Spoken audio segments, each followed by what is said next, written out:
Hey guys, so I noticed a lot of y'all's questions were pretty similar, and it seemed like there's some things about the book that need to be made a little more clear to you. So here I am, book talk.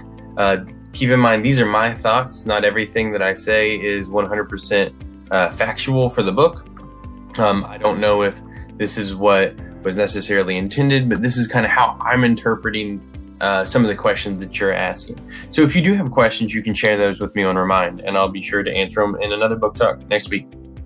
Okay, so first question that I saw a lot, why does Speth go silent instead of speaking out? Many of you guys said, I would definitely have said something. I think silence is stupid here, but that's kind of the point.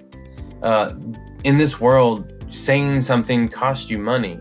And that all starts at age 15 once you read this speech for the first time. And once you do that, you're accepting those terms of service. And there's nothing you can do about that.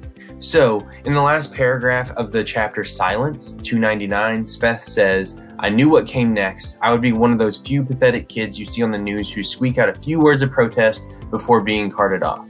That's on page 32 of the paperback book. Now, if she doesn't read her speech first, she breaks contract. So they can throw hundreds of thousands of dollars of debt at her, and then she can't pay it and she becomes indentured. So like most of you said, I would speak out. It wouldn't work. So rather than become a slave to this system, Speth does what nobody else has thought to do, and she just doesn't speak. They can't charge her if she never speaks. So she's kind of fighting the system by not giving them any money that they want. And I think that's a pretty interesting take on it. And as she says, that was her choice. She'd never seen it done before. So go Speth. Way to think originally here. Now, another question that I saw a lot was, why would the government make people pay to speak? First off, this is a dystopian novel. And in a dystopian novel, we try to take something about our world that may be a little messed up, and we try to exaggerate it to imagine what the world would be like if this was the law and things got even crazier. So I'm going to make a couple inferences here. First off, we notice our characters are in a dome. That dome protects them from the outside world because it's barren and dusty, and climate change has seemed to wreak havoc on everything. So in the dome, they're safe. So I want to think that all of this started while the government was trying to keep the citizens safe. And you're still going to have people complain. Like, we have people complaining right now during this pandemic that the government is putting too much control on what citizens can do. So the government decides, we don't want you talking smack about us while we're trying to help you. So maybe they started charging for anybody that was going to talk bad about the government. And then we started to go from there. Now, in societies today, we do see governments doing this. They restrict the internet for their citizens if they don't want them to have information.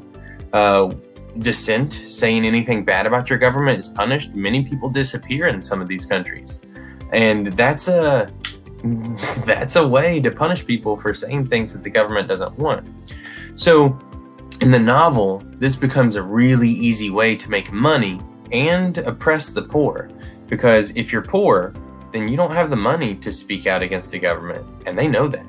So they're going to keep doing that to you. So you essentially have to obey or risk being indentured for the rest of your life.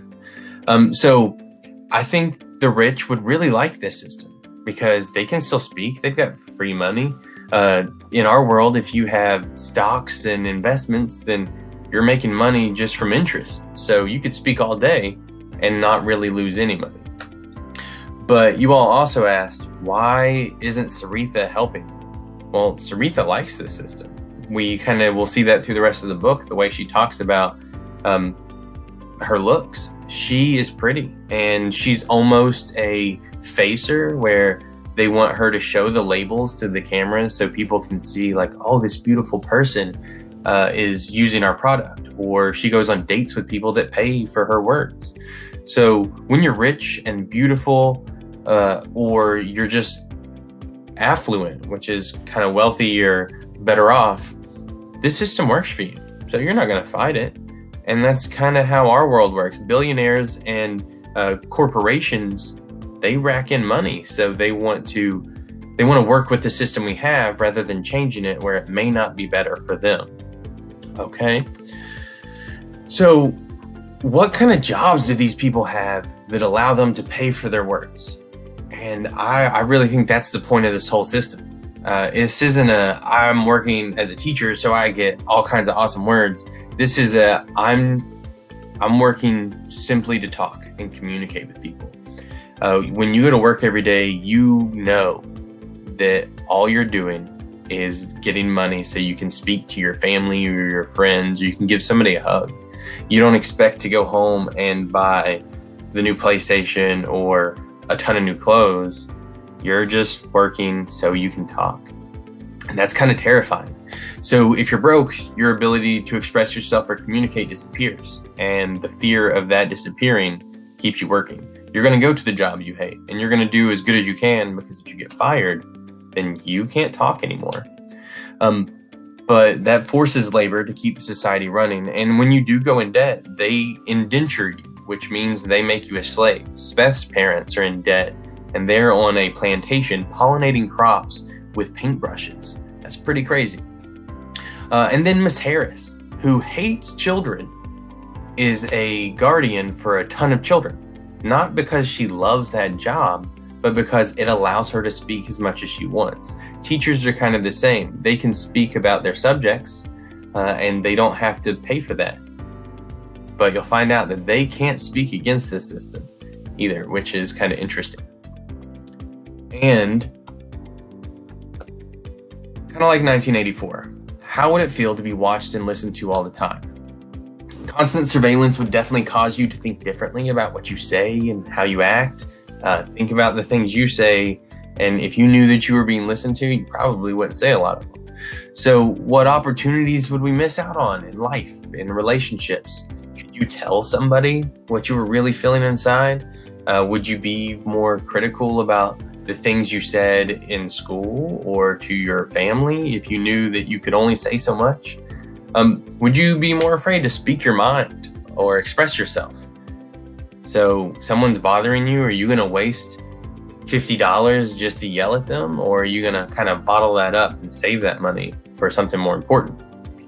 So would the cost of speaking, literally as in their money, but figuratively, like how much it's going to put you in debt, or how much it's really going to affect you later, would that outweigh what you want to say? And I think that's a pretty wild thing to think about in our life. Do you want to face the consequences of disappearing just to speak out against somebody? It's kind of a hard question to answer when most of us haven't had to deal with that before.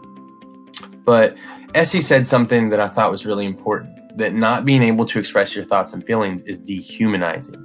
And that is exactly the point of this book. Like in 1984, they were afraid to speak and think too. And they weren't really humans anymore. They were drones for Big Brother. And this book does want you to consider the importance of your language and the word choice. So how are you using your words today? Do you take it for granted that you can talk to anybody or say anything, or spew out some nonsense, or are you using your words to make a difference? Essie also said, Speth did this without thinking, and we all, teenagers, speak and act without thinking every day. But what if you couldn't do that anymore? Speth makes this decision very, very quickly. She doesn't really know she's going to do it before she stands up at the podium. She just kind of jumps. And with no master plan, she has to roll with all those consequences and can't clarify why she did what she did. She can't ask for help. And that's got to be really tough. So I think it wants us to be able to relate to that idea that not being able to talk or think clearly after you make a decision that impacts you is a scary thing to do. Yeah, that's wild. All right, and then this goes back to who's on your side, really. So would the media coverage of Speth paint her as a hero if more people joined in on her protest? And I think that's a really tricky question that we need to bring our world into again. So a lot of news organizations are owned by people, and they give guidance over what kind of stories to cover. So we can see that in places like the Washington Post is a newspaper that is owned by a billionaire. Fox News, CNN, MSNBC, these are all owned by people. So you're going to notice a difference in the stories they cover and the audiences they try to reach. But the journalists don't really have a choice over what stories they get to report on. So I would think in this novel, news organizations are also owned by lawyers like Butchers and Rogge, and they don't want people to follow Speth's example because they'll lose money. So later in the book, we are going to see that they're cutting down on coverage in order to not give people ideas anymore. If you see on TV all the time that people are rebelling against the government and they're being successful, you may think that's a good idea. So finally, there were a couple ideas posed. Would less people rebel if one day a week you could speak freely? 100% I think yes. There's an illusion of freedom there. Like, one day a week I can say whatever I want, great. But that's going to start ideas that maybe you want to continue on the next day. It's going to help you build relationships on that day that you're going to want to continue over the week.